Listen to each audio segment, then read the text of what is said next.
Halimbawa, ito kasi may singaw na siya dito. Sumingaw siya dito mga kadads. Kailangan mo na ba siyang palitan o i-replace? So dito sa video to, ito ang ating tatalakayan mga kadads. Kung paano remedyoan or i-repair ang service valve na nagli-leak siya dito. Ayan. Hello mga kadads, welcome again to my channel, Mark TV.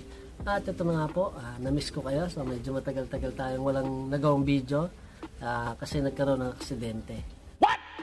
At ito po yung pinaka-topic natin sa araw na ito. Itong saran, service valve. So ano nga ba yung trabaho ng service valve? Bakit may service valve ba yung mga outdoor unit natin or yung mga aircon na may outdoor? So ano ba yung naitutulong nito? Una mga kadads, ito po yung tumutulong sa atin para mag-pump down or paano mag-save ng freon. So nakakapag-save tayo ng freon sa pagkukulong ng freon